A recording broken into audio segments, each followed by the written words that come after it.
ತುಳುನಾಡಿನಲ್ಲಿ ದೈವಾರಾಧನೆಗೆ ಹೆಚ್ಚಿನ ಮಹತ್ವವಿದ್ದು ಇದೀಗ ಈ ದೈವಗಳ ಪರ್ವ ತುಳುನಾಡಿನಲ್ಲಿ ಆರಂಭಗೊಂಡಿದೆ.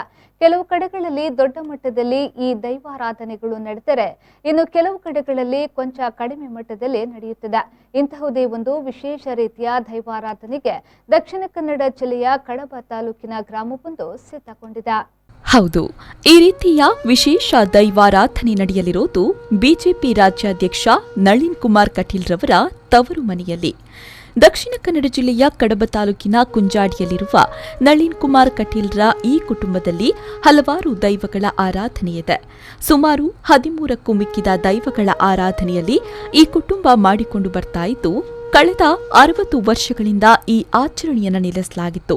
ಇದೀಗ ಈ ಬಾರಿ ಮತ್ತೆ ಈ ಆಚರಣೆಯನ್ನು ಆರಂಭಿಸಲು ತೀರ್ಮಾನಿಸಲಾಗಿದ್ದು, ಬಿಜೆಪಿ ರಾಜ್ಯಾಧ್ಯಕ್ಷ ನಳಿನ್ ಕುಮಾರ್ ಕಟೀಲ್ ಈ ಆಚರಣೆಯ ಸಂಪೂರ್ಣ ಉಸ್ತುವಾರಿಯನ್ನು ಹೊತ್ತಿದ್ದಾರೆ. 2 ದಿನಗಳ ಕಾಲ ನಡೆಯಲಿರುವ ಈ ದೈವಾರಾಧನೆಯಂದು ಈ ಗ್ರಾಮದ ಜನ ತಮ್ಮ ಮನೆಯಲ್ಲಿ ಅಡುಗೆ ಮಾಡದೆ ಇಲ್ಲೇ ಊಟೋಪಚಾರಗಳನ್ನು ಮಾಡಬೇಕಿದೆ. 2 ದಿನಗಳ ಕಾಲ ನಡೆಯಲಿರುವ ಈ ದೈವಾರಾಧನೆಯಂದು ಈ ಗ್ರಾಮದ ಜನ ತಮ್ಮ ಮನೆಯಲ್ಲಿ ಅಡುಗೆ ಮಾಡದೆ ಇಲ್ಲೇ ಊಟೋಪಚಾರಗಳನ್ನು ಮಾಡಬೇಕಿದೆ. 60 ವರ್ಷಗಳ ಬಳಿಕ ನಡೆಯುವ ಈ ಧರ್ಮ ನೇಮೋತ್ಸವದಲ್ಲಿ ಊರಿಗೆ ಊರೇ ಸೇರಲಿದ್ದು, ಕೋವಿಡ್ ಮಾರ್ಗಸೂಚಿಗಳ ಪಾಲನೆಗೂ ಇಲ್ಲಿ ವಿಶೇಷ ಒತ್ತು ನೀಡಲಾಗಿದೆ. ಏಪ್ರಿಲ್ 6ರಿಂದ ಈ ದೈವಾರಾಧನೆಯ ಆಚರಣೆಗಳು ಆರಂಭಗೊಳ್ಳಲಿದ್ದು, ಇದನ್ನ ಧರ್ಮ ನೇಮೋತ್ಸವ ಎಂದು ಕರೆಯಲಾಗುತ್ತಿದೆ. ಈ ದೈವಾರಾಧನೆಗೆ ಸಮಾಜದಿಂದ ಯಾವುದೇ ರೀತಿಯ ದೇಣಿಗೆಯನ್ನ ಪಡೆಯದೆ ಇಡೀ ಸಮಾಜವನ್ನ ಈ ದೈವಾರಾಧನೆ ಪ್ರಕ್ರಿಯೆಯಲ್ಲಿ ತೊಡಗಿಸಿಕೊಳ್ಳಲಾಗುತ್ತಿದೆ. ಅಲ್ಲದೆ ಈ ದೈವಾರಾಧನೆಯಂದು ಹಲವರಿಗೆ ಧರ್ಮ ಮಾಡುವ ವ್ಯವಸ್ಥೆಯನ್ನು ಮಾಡಲಾಗಿದೆ. ಅತ್ಯಂತ ಅದ್ಧೂರಿಯಾಗಿ ಈ ಆಚರಣೆಯನ್ನು ನಡೆಸಲು ತೀರ್ಮಾನಿಸಲಾಗಿತ್ತಾದರೂ ರಾಜ್ಯದಲ್ಲಿ ಕೊರೋನಾದ 2ನೇ ಅಲೆ ಹೆಚ್ಚಾಗಿರುವ ಹಿನ್ನೆಲೆಯಲ್ಲಿ ಆಚರಣೆಯಲ್ಲಿ ಕೊಂಚ ಬದಲಾವಣೆಯನ್ನ ಮಾಡಲಾಗಿದೆ. ಕೋವಿಡ್ನ ಎಲ್ಲಾ ಮಾರ್ಗಸೂಚಿಗಳನ್ನು ಪಾಲಿಸಿಕೊಂಡು ಈ ದೈವಾರಾಧನೆಯನ್ನು ನಡೆಸಲು ನಳಿನ್ ಕುಮಾರ್ ಕಟೀಲ್ ಕುಟುಂಬ ತೀರ್ಮಾನಿಸಿದೆ. ಧರ್ಮ ನೇಮ ಕೊಡಲೇಬೇಕು ಹೇಳುವಂಥದ್ದು ಬಂದ ಕಾರಣಕ್ಕೋಸ್ಕರ ನಾನು ನವೆಂಬರ್ ಕೊನೆಗೆ ಡಿಸೆಂಬರ್ದಲ್ಲಿ ದೈವಜ್ಞರ ಚಿಂತನೆಯ ಪ್ರಕಾರ ಧರ್ಮ ನೇಮಕ್ಕೆ ದಿನಗಳನ್ನು ಇಡಲಾಯಿತು. ಇದರ ಮಧ್ಯೆ ನಾವು ರಕ್ತೇಶ್ವರಿಯ ಚಾವಡಿಯನ್ನು ಕಟ್ಟಿದ್ದೆವು. ಫೆಬ್ರವರಿಯಲ್ಲಿ ಜೀರ್ಣೋದ್ಧಾರ ಆಯಿತು. ಆನಂತರ ಏಪ್ರಿಲ್ 6, 7, 8, 9 4 ದಿನಗಳ ಪರ್ಯಂತ ಧರ್ಮ ನೇಮ ನಡೆಸುವುದು ಅಂತ ದೈವಜ್ಞರ ಚಿಂತನೆಯಲ್ಲಿ ಬಂತು. 6ನೇ ತಾರೀಕು ಕಟೀಲ್ನ ದೇವಿಯ ಹರಿಕೆಯ ಬಯಲಾಟ, 8ನೇ ತಾರೀಕು ಬೆಳಿಗ್ಗೆ ಭಂಡಾರ ಬಂದು 3 ಕಡೆಯಿಂದ ಭಂಡಾರ ಬರಬೇಕು. 3 ಕಡೆಯಿಂದ ಭಂಡಾರ ಬರಬೇಕು. ಒಂದನೇದು ಇಲ್ಲೇ ಬಂಬಿಲ ಅಂತೇಳಿ, ಅಲ್ಲಿಂದ ಅದು ಅಬ್ಬಜಲೆ. ಇನ್ನೊಂದು ಇಲ್ಲೇ ಪಕ್ಕದಲ್ಲಿ ಕುಂಜಾಡಿ ಅಂತೇಳಿ, ಇನ್ನೊಂದು ಕುಂಜಾಡಿ ಅವ್ರದ್ದು ಮನೆಯಿಂದ ನಮ್ಮ ಇನ್ನೊಂದು ತರವಾಡೋದು, ಅಲ್ಲಿಂದ ಉಳ್ಳಾಕಲು. ಇನ್ನೊಂದು ಸರ್ವೆಯಿಂದ ಒಂದು ಭಂಡಾರ ಬೇಕು, ಅದು ಪಿಲ್ಚಾಂಡಿ. ರಕ್ತೇಶ್ವರಿ ಇಲ್ಲೇ ಇದೆ. ಸುಮಾರು 13 ದೈವಗಳಿದ್ದಾವೆ. ಹಾಗಾಗಿ 2 ದಿನ ಆಗುತ್ತೆ. ಹಾಗಾಗಿ ಒಂದು ಹೇಗೂ ಮಾಡ್ತೀವಿ, ಅದೊಂದು ಕೇವಲ ಮನೆತನದ ಉತ್ಸವ ಆಗಬಾರ್ದು. ಧರ್ಮನೇಮ ಆದ ಕಾರಣ ಇದು ಹಿಂದೂ ಸಮಾಜದ ಉತ್ಸವ ಆಗಬೇಕು ಅನ್ನತಕ್ಕಂಥ ಪರಿಕಲ್ಪನೆ ನಮ್ಮದು. ಹಾಗಾಗಿ ಸಮಾಜ ಸೇರಿಸಿ ಜಾತಿ, ಮತ, ಪಂಥ, ಪಂಗಡ ಎಲ್ಲ ಬದಿಗಿಟ್ಟು ಮನೆಯವರೇ ಅಲ್ಲ ಎಲ್ಲರೂ ಕೈ ಜೋಡಿಸಿದ್ರು. ಅದಕ್ಕೆಲ್ಲ ನಮ್ಮ ಸಹಕಾರಿಗಳಿಗೆ ದಿನೇಶ್ ಇರ್ಬೋದು, ಬಾಕುಳ್ದು ಎಲ್ಲರೂ, ದೇವಣ್ಣ ಇರ್ಬೋದು, ಎಲ್ಲರನ್ನ ಜೋಡಿಸ್ಕೊಂಡು ಸಮಿತಿ ಮಾಡಿ ಊರಿನವರನ್ನೆಲ್ಲ ಸೇರಿಸಿ ಸಮಿತಿ ಮಾಡಿದರು. ಯಾವುದೋ ಒಂದು ನಾವು ಪ್ರಮುಖರು ನಾವು ಅಷ್ಟೇ, ನಮ್ಮ ಜಾಗದಲ್ಲಿ ಆಗುತ್ತೆ.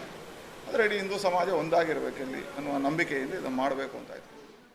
ದೈವಾರಾಧನೆಯ ಸಂದರ್ಭದಲ್ಲಿ ಸಾಮಾಜಿಕ ಅಂತರವನ್ನ ಕಟ್ಟುನಿಟ್ಟಾಗಿ ಪಾಲಿಸುವ ಕಾರಣಕ್ಕಾಗಿ ಸುಮಾರು 102 ಎಕರೆ ಪ್ರದೇಶದಲ್ಲಿ ಜನರು ಆರಾಮವಾಗಿ ಸಾಮಾಜಿಕ ಅಂತರ ಪಾಲಿಸಿಕೊಳ್ಳುವಂತಹ ವ್ಯವಸ್ಥೆಯನ್ನ ಮಾಡಲಾಗಿದೆ. ಸುಮಾರು 5,000 ಜನ ಪಾಲ್ಗೊಳ್ಳಬೇಕಾದ ಕಾರ್ಯಕ್ರಮಕ್ಕೆ 20,000ಕ್ಕೂ ಮಿಕ್ಕಿದ ಜನ ಪಾಲ್ಗೊಳ್ಳಬಹುದಾದ ಬೃಹತ್ ಪಂಡಾಲ್ಗಳನ್ನು ನಿರ್ಮಿಸಲಾಗಿದೆ. ಈ ಮೂಲಕ ಜನ ಸಾಕಷ್ಟು ಅಂತರವನ್ನ ಕಾಯ್ದುಕೊಳ್ಳುವ ವ್ಯವಸ್ಥೆಯನ್ನ ನಿರ್ಮಿಸಲಾಗಿದೆ. ಅಲ್ಲದೆ ದೈವಾರಾಧನೆಯ ಹಿನ್ನೆಲೆಯಲ್ಲಿ ನಡೆಯುವ ಅನ್ನದಾನ ವ್ಯವಸ್ಥೆಯನ್ನು ಒಂದು ಕಡೆ ಮಾಡದೆ ಬೇರೆ ಬೇರೆ ಕಡೆಗಳಲ್ಲಿ ಈ ವ್ಯವಸ್ಥೆಯನ್ನ ಮಾಡಲಾಗಿದೆ. ದೈವಾರಾಧನೆಯಲ್ಲಿ ಪಾಲ್ಗೊಳ್ಳಲು ಬರುವ ಪ್ರತಿಯೊಬ್ಬರಿಗೂ ಸ್ಯಾನಿಟೈಸರ್ ಸಿಂಪಡಿಸುವ ಯಂತ್ರಗಳು, ಪ್ರತಿಯೊಬ್ಬರಿಗೂ ಮಾಸ್ಕ್ ವಿತರಿಸುವ ವ್ಯವಸ್ಥೆಯನ್ನು ಕಲ್ಪಿಸಲಾಗಿದೆ. ಕುಂಜಾಡಿ ಹಾಗೂ ಸುತ್ತಮುತ್ತಲಿನ 19 ಗ್ರಾಮಗಳಿಗೆ ಈ ದೈವಾರಾಧನೆ ಆಮಂತ್ರಣ ಪತ್ರಿಕೆಯನ್ನು ಕೂಡ ವಿತರಿಸಲಾಗಿದೆ. ಅಲ್ಲದೆ ಕುಂಜಾಡಿ ಆಸುಪಾಸಿನ 3 ಗ್ರಾಮಗಳ ಜನರ ಮನೆಯಲ್ಲಿ ದೈವಾರಾಧನೆ ಮುಗಿಯುವ ತನಕ ಅಡುಗೆ ಮಾಡದಂತೆ ಮನವಿ ಮಾಡಲಾಗಿದೆ. ಸವಣೂರು ಗ್ರಾಮ ಪಂಚಾಯತ್ ವ್ಯಾಪ್ತಿಯ ಕುಂಜಾಡಿಯ ಈ ಭಾಗದಲ್ಲಿ ನಡೀತಾ ಇರುವಂತಹ ಧರ್ಮ ನೇಮೋತ್ಸವದ ಈ ಸಂದರ್ಭದಲ್ಲಿ ಅನೇಕ ಮೀಟಿಂಗ್ಗಳು ನಡೆದಿದೆ. ಆ ಮೂಲಕವಾಗಿ 6ನೇ ತಾರೀಕಿನಿಂದ 10ನೇ ತಾರೀಕಿನವರೆಗೆ ನಡೀತಾ ಇರುವಂತಹ ಈ ವಿಶೇಷವಾಗಿರ್ತಕ್ಕಂತಹ ಒಂದು ಸಮಾರಂಭದಲ್ಲಿ 16 ಗ್ರಾಮಗಳ ಪ್ರತಿ ಮನೆಗಳಿಗೂ ಕೂಡ ಆಮಂತ್ರಣವನ್ನು ತಲುಪಿಸಿ ಪ್ರತಿ ಮನೆಯವರು ಕೂಡ ಈ ಕಾರ್ಯಕ್ರಮದಲ್ಲಿ ಭಾಗಿಯಾಗಬೇಕು. ವಿಶೇಷವಾಗಿ ಈ ಗ್ರಾಮದ ಪ್ರತಿ ಮನೆಯ ಮಂದಿ ಕೂಡ ಇಲ್ಲಿರಬೇಕು. ಯಾವುದೇ ಮನೆಯಲ್ಲೂ ಕೂಡ ಅಡುಗೆಯನ್ನು ಮಾಡುವ ಹಾಗಿಲ್ಲ. ಇಲ್ಲಿ ವ್ಯವಸ್ಥೆಯನ್ನು ಮಾಡಿರ್ತಕ್ಕಂತಹ ಊಟೋಪಚಾರವನ್ನು ಸ್ವೀಕರಿಸಿಕೊಂಡು ಈ ಕಾರ್ಯಕ್ರಮವನ್ನು ಯಶಸ್ವಿಗೊಳಿಸಬೇಕು ಅನ್ನತಕ್ಕಂತಹ ಮಹತ್ತರವಾಗಿರ್ತಕ್ಕಂಥ ಒಂದು ಕಲ್ಪನೆ ಯೋಜನೆ ರಾಜ್ಯಾಧ್ಯಕ್ಷರದಾಗಿದೆ.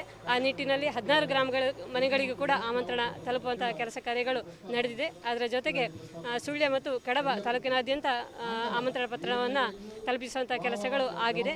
ಒಟ್ಟಿನಲ್ಲಿ 16 ಗ್ರಾಮಗಳ ಜನಗಳು ಸಕ್ರಿಯವಾಗಿ ಈ ಕಾರ್ಯಕ್ರಮದಲ್ಲಿ ಪಾಲ್ಗೊಂಡು ಮತ್ತು ಆಮಂತ್ರಣ ಸಿಕ್ಕಿರ್ತಕ್ಕಂಥ ಪ್ರತಿಯೊಬ್ಬರು ಕೂಡ ಈ ಕಾರ್ಯಕ್ರಮದಲ್ಲಿ ಪಾಲ್ಗೊಂಡು ಕಾರ್ಯಕ್ರಮವನ್ನು ಯಶಸ್ವಿಗೊಳಿಸಬೇಕು ಅನ್ನತಕ್ಕಂಥ ಆಶಯವನ್ನು ಎಲ್ಲರೂ ಕೂಡ ನೆರವೇರಿಸಬೇಕಾಗಿದೆ. ಆ ನಿಟ್ಟಿನಲ್ಲಿ ಪರಿಪೂರ್ಣವಾಗಿರ್ತಕ್ಕಂಥ ತಂಡ ರಚನೆ ಆಗಿದೆ. ಕೊರೋನಾದ ಈ ಸಂದರ್ಭದಲ್ಲಿ ಕೂಡ ಅದರ ನಿಯಮಾವಳಿಗಳನ್ನು ಪಾಲಿಸಿಕೊಂಡು ಈ ಕಾರ್ಯಕ್ರಮವನ್ನು ಆಯೋಜಿಸಿಕೊಂಡಿದ್ದೇವೆ. ಈ 3 ಗ್ರಾಮದ ಜನರಿಗೆ ಕುಂಜಾಡಿಯ ಧರ್ಮ ನೇಮೋತ್ಸವದಲ್ಲಿ ತಮ್ಮ ಊಟೋಪಚಾರಕ್ಕೆ ವ್ಯವಸ್ಥೆಯನ್ನು ಕೂಡ ಮಾಡಲಾಗಿದೆ. ಏಪ್ರಿಲ್ 6ರಿಂದ ಏಪ್ರಿಲ್ 9ರವರೆಗೆ ಈ ದೈವಾರಾಧನೆ ಕಾರ್ಯಕ್ರಮವು ನಡೆಯಲಿದ್ದು, ಈ ಕಾರ್ಯಕ್ರಮದಲ್ಲಿ ರಾಜ್ಯದ ಹಲವು ಗಣ್ಯರು ಭಾಗವಹಿಸಲಿದ್ದಾರೆ.